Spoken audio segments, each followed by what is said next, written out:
नमस्कार दोस्तों, मैं कैलाश जाट एमवी के online computer and English spoken classes के अंतर्गत एक बार फिर से आपका स्वागत करता हूं। दोस्तों, आपके दिमाग में अक्सर ये बातें आती हैं कि जब हम इंग्लिश सीख रहे हैं तो ये पूरा हिंदी में कैसे बोल रहे हैं। हेलो दोस्तों, मैं कैलाश जाट एमवी के online computer and English spoken classes के अंतर्गत आपका स्वागत करता हूँ। इसकी जगह वो इंग्लिश में क्यों नहीं बोलते। चलिए अपन शुरू करते हैं और फिर मैं आपको बताता हूँ मैं इंग्लिश में क्यों नहीं बोल रहा हूँ। अपन पढ़ रहे हैं आज एक्टिव पैसिव के अंतर्गत अपने कुछ क्लासेस पढ़ ली। अगर आपने वीडियो नहीं देखा तो जरूर देख लीजिएगा।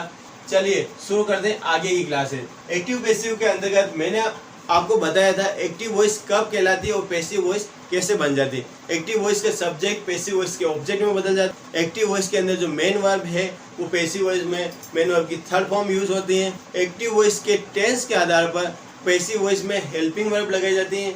एक्टिव वॉइस के अंदर जो मेन वर्ब यूज होती है उसकी थर्ड फॉर्म यूज होती है पैसिव वॉइस के अंदर। ठीक है, एक्टिव वॉइस का जो सब्जेक्ट होता है वो बाइलैंग्वेज ऑब्जेक्ट के रूप में पैसिव वॉइस में लगा दिया जाता है। ये सारा अपन ने पढ़ लिया है। चलिए आज अपन कुछ विशेष कंडीशन देखते हैं।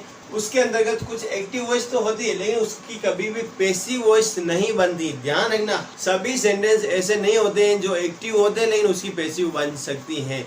शुरू करते हैं अपन आज की क्लास। यदि आप हमारे चैनल में नए हैं तो जल्दी से वीडियो के नीचे एक सब्सक्राइब बटन दिखाई दे रहा है रेड कलर का, उसको ऑन कर लीजिए और उसके पास एक बेल आइकन है, घंटी का आइकन है, उसको प्रेस करके ऑल नोटिफिकेशन को ऑन कर लीजिए ताकि जैसे हमारे द्वारा नए वीडियो अपलोड किया जाए उसकी जानकारी सबसे पहले आपके पास पहुंच सके।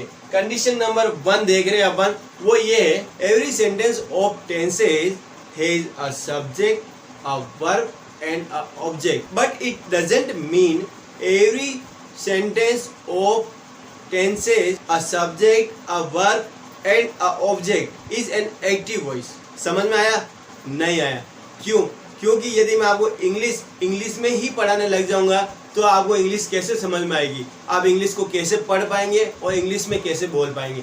इसके लिए जब तक आपको इंग्लिश समझ में नहीं आएगी तब तक मैं आपको इंग्लिश में नहीं पढ़ाऊंगा। मैं आपको इंग्लिश को हिंदी में पढ़ाऊंगा ताकि आपको सबसे पहले इंग्लिश समझ में आए और जब आपको इंग्लिश समझ में आएगी तभी तो आप इंग्लिश में बोलना सीख पाएंगे।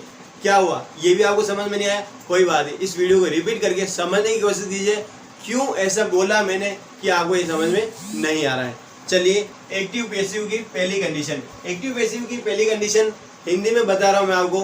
टेंस के हर वाक्य में सब्जेक्ट होता है, वर्ब होती है और ऑब्जेक्ट होता है, लेकिन जरूरी नहीं प्रत्येक जो सेंटेंस है वो एक्टिव वॉइस हो।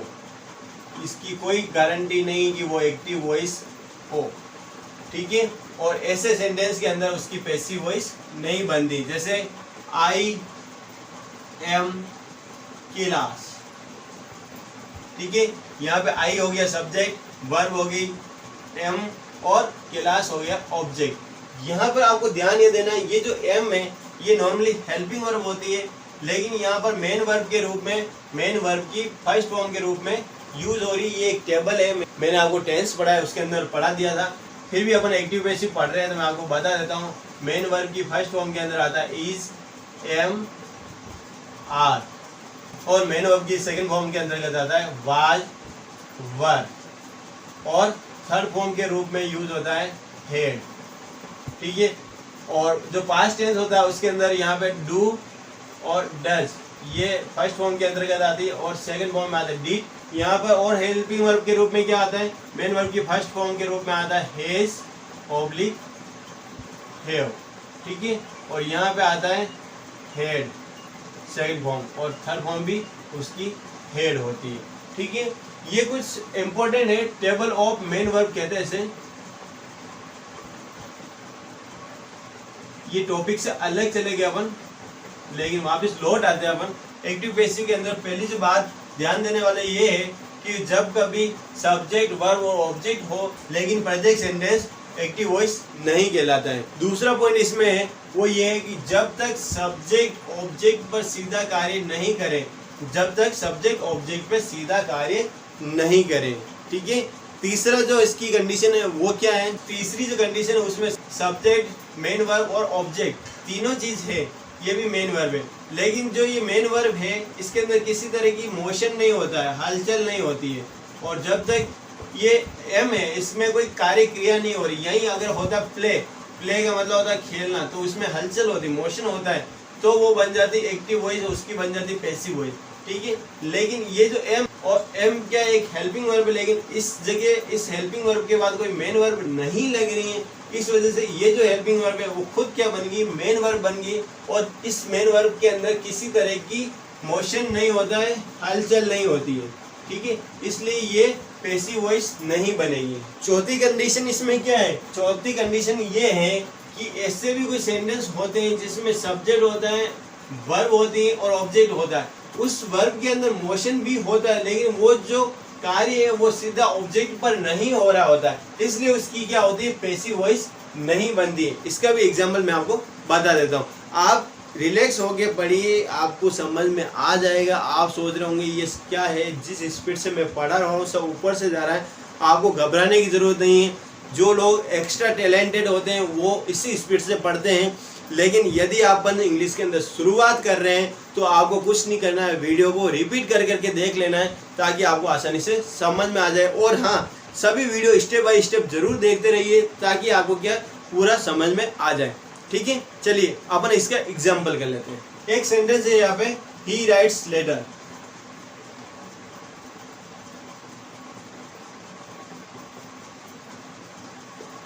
वह पत्र लिखता है, तो ये पत्र है तो यहाँ पे क्या लग जाएगा, ए लग जाएगा। ही राइट्स अ लेटर, ये जो एक सेंटेंस है ना, ये एक्टिव वॉइस है और इसकी पैसिव वॉइस बनेगी, क्योंकि राइट से और वो पत्र लिखता है, ये सब्जेक्ट का ऑब्जेक्ट पे सीधा कार्य हो रहा है। दूसरी तरफ ये जो सेंटेंस है वो है जैसे ही इज मयंक, ओके, तो ये मयंक जो है इसमें कोई कार्य क्रिया नहीं हो रही है, वह मयंक है, तो बस ये एक्टिव वॉइस जरूर है, लेकिन ये पैसिव वॉइस नहीं बनेगी। एक और एग्जांपल मैं आपको बता देता हूँ, शी ड्रिंक्स कॉफी।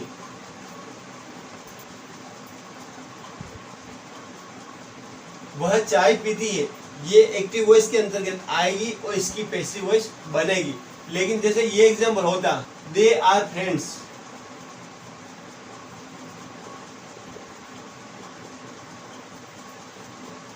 तो इसका पैसिव वॉइस नहीं बनता, ठीक है।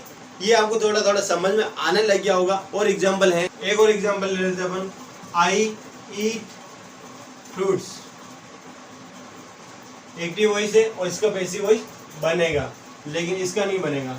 ही वाज अ डॉक्टर, इसका पैसिव वॉइस नहीं बनेगा। दो एग्जांपल और बता देता हूँ, 5 एग्जांपल हो जाएंगे हमने, जिनको अपन देख के पता लगा सकते हैं कि ये किस तरह की एक्टिव वॉइस है और ये किस। ही सिंग्स सॉन्ग,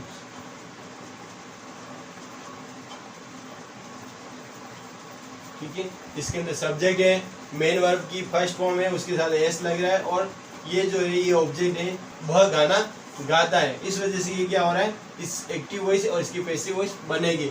लेकिन ये जो सेंटेंस है, he goes to college, he goes to college, he goes to college, इसके अंदर क्या हो रहा है, जाने की जो क्रिया हो रही है वो रास्ते के माध्यम से हो रही है। यहाँ पे मेन वर्ब की फर्स्ट फॉर्म भी है, जैसे मैंने अभी बताया था, कोई भी कार्य क्रिया हो रही है उसमें मोशन भी, हलचल भी। ही गोज, गोज मतलब जाना, उसमें हलचल हो रही है। लेकिन टू कॉलेज की जगह क्या हो रहा है, वो रास्ते के द्वारा जा रहा है। He goes to college, he goes to college, college जरूर जा रहा है, लेकिन डायरेक्ट क्रिया क्या हो रही है, सब्जेक्ट की ऑब्जेक्ट पे नहीं हो रही, इसलिए इसका पैसिव वॉइस नहीं बनेगा। Okay, we do hard work,